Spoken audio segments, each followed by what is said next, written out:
देखो भाई, अभी बैटल थ्रू द डायमंड्स में एंशिएंट रिमेन्स आर्क चल रहा है और शियावियान जिस काम के लिए एंशिएंट रिमेन्स में आया था अपनी टीम के साथ, वो काम पूरा भी हो चुका है। मतलब सोल बेबी फ्रूट उसको मिल चुका है और यही वो चीज थी जिसके लिए शियावियान एंशिएंट रिमेन्स में आया था। क्योंकि सोल बेबी फ्रूट से मास्टर याओलाव की स्पिरिचुअल पावर, मतलब उनकी सोल फिर से पहले जैसी पावरफुल हो जाएगी और यही मोटिव भी था शियावियान का एंशिएंट रिमेन्स में आने का। लेकिन अब क्या, इससे आगे शियावियान की जर्नी में क्या होगा, तो चलिए जानते हैं अगले आने वाले 20 से 25 एपिसोड्स में शियावियान की जर्नी में क्या क्या होने वाला है। देखो, सबसे पहले बात कर लेते हैं एंशिएंट रिमेन्स में शियावियान को क्या क्या मिल गया है और आगे क्या क्या मिलने वाला है। देखो, अभी तक शियावियान को एंशिएंट रिमेन्स में सोल बेबी फ्रूट, 10 डोजोंग लेवल के पपेट्स और उनकी पावर को एक साथ यूज करने के लिए एक फॉर्मेशन और इन सबसे अलग एक और चीज मिल चुकी है और वो है चिंगलिन। चिंगलिन को आप इस टाइम पे चीज बोल सकते हो। ये सभी आइटम अभी तक शियावियान को मिल चुके हैं एंशिएंट रिमेन्स में। अब बात कर लेते हैं कि अभी क्या क्या मिलना बाकी है। देखो, अभी बैटल थ्रू द हेवंस के डोंगवा में एंशिएंट रिमेन्स में डोवसेंग लेवल के स्केलेटन से फाइट स्टार्ट हो चुकी है। अब इस स्केलेटन के लिए शियावियान की फाइट झाइजिंग से भी होने वाली है और भाई झाइजिंग से अलग शियावियान के सामने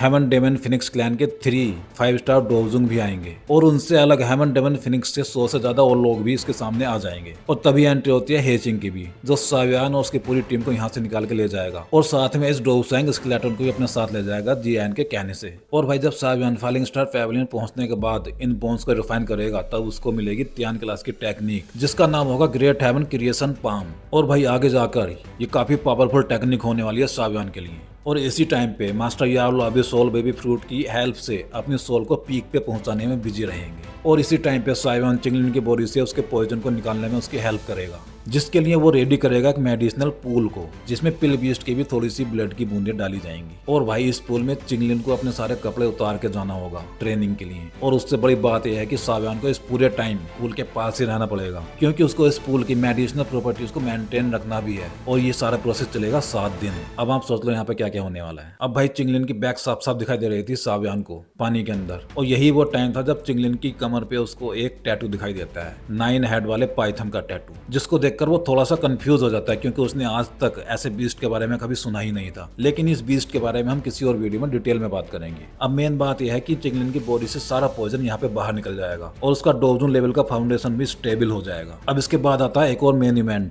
मतलब मास्टर याओलाव की बॉडी रिफाइन करना और उनको वापस से जिंदा करना। यहाँ शियावियान डोवसेंग स्केलेटन का एक हाथ मास्टर की बॉडी में फिट कर देगा, उनकी बॉडी रिफाइन करते हुए। और इसी हाथ की वजह से मास्टर याओलाव जब जिंदा होंगे तब वो सीधे बैंसेंग लेवल पे ब्रेक थ्रू कर लेंगे और यहीं पे होगी हॉल ऑफ सोल्स के 9th और 8th तियानजन से मास्टर याओलाव की फाइट। इस फाइट के बाद शुरू होती है फ्लोवर सेक्ट वाली आर्क और वहीं पे मुलाकात होती है शियावियान और यूनियन की एक बार फिर से। इसके बारे में मैं पहले ही एक वीडियो डिटेल में बना चुका हूँ, जिसका लिंक मैं आई बटन में डाल दूंगा, आप वहाँ पे देख सकते हो। फ्लोवर सेक्ट में जब शियावियान जाता है तब उसकी पावर होती है 2-स्टार डोजन लेवल पे, और जब वो वहां से वापस आएगा तब उसकी पावर पहुंच चुकी होगी 4-स्टार डोजन लेवल पे। और ऐसा इसलिए होगा क्योंकि वो वहां पे, मतलब फ्लोवर सेक्ट में, मास्टर की दी हुई बोन चिलिंग फ्लेम को रिफाइन कर लेगा, जिससे उसके 2-स्टार डोजन लेवल पे बढ़ जाएंगे। और यहीं पे हेचिंग की एंट्री एक बार फिर से होगी और वो अपने साथ चिंगलिन और शियावियान को ले जाएगा एंशिएंट वॉइड ड्रैगन क्लैन, जहाँ पे जीएन एक प्रॉब्लम में फंस गई है और उसकी प्रॉब्लम ऐसी है जिसको एक हेवनली फ्लेम वाला बंदा ही सोल्व कर सकता है। इसलिए शियावियान की वहाँ पे काफी ज्यादा जरूरत पड़ने वाली है। जब शियावियान एंशिएंट वॉइड ड्रैगन क्लैन से वापस आएगा तब उसकी स्ट्रेंथ हो चुकी होगी 5-स्टार डोजून,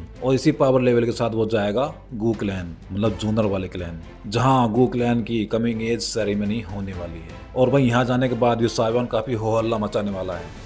इसकी भी एक अलग से वीडियो आएगी, इसलिए डिटेल में यहाँ पे इसके बारे में बात नहीं करते हैं। और यहाँ पे स्टार्ट होती है हेवनली टॉम वाली आर्क भी, जिसपे मैं ऑलरेडी एक वीडियो बना चुका हूँ। इसकी लिंक मैं डिस्क्रिप्शन में डाल दूंगा, वहाँ पे आप क्लिक करके देख सकते हो। शियावियान जब गू क्लैन से वापस आएगा तब उसकी पावर हो चुकी होगी पीक 8-स्टार डोजून लेवल पे, और इसी पावर लेवल के साथ वो वापस जाएगा जियामा एम्पायर, जहाँ पे उसकी मुलाकात एक बार फिर से होगी मेड्यूसा से, और पहली बार वो मिलेगा सियाव से भी। और भाई, इस टाइम पे जियामा एम्पायर पे अटैक हुआ है तगड़ा वाला, जिसमें हॉल ऑफ सोल्स भी शामिल है, तो ये वाली लड़ाई भी देखने लायक होगी। इसका भी एक अलग से वीडियो आएगा। और भाई, यही वो टाइम लाइन है जहाँ से मेड्यूसा शियावियान के साथ आगे हमें देखने को मिलेगी पूरे डोंगवा में। तो भाई, इस वीडियो में मैंने आपको एक आइडिया दे दिया है कि आगे बैटल थ्रू द हेवंस में क्या क्या होने वाला है। इस वीडियो को बनाने का मतलब बस इतना सा था कि आगे होने वाले इवेंट्स के बारे में लोगों को थोड़ा थोड़ा आइडिया हो जाए, जिनको नहीं पता है, मतलब जिन्होंने नोवेल या मानवा नहीं पढ़ा है उनके लिए। अब भाई, मैं इन सभी इवेंट्स पे डिटेल में वीडियो भी बनाने वाला हूँ, इसलिए भी ये वीडियो जरूरी था, जिससे कि आने वाले इवेंट्स के बारे में हमें थोड़ा सा आइडिया लग जाए। और इसी सीरीज में मैं आगे डिटेल वीडियो भी बनाता रहूंगा। तो भाई, इस वीडियो में बस इतना ही। चलिए मिलते हैं अगले वीडियो में। इस वीडियो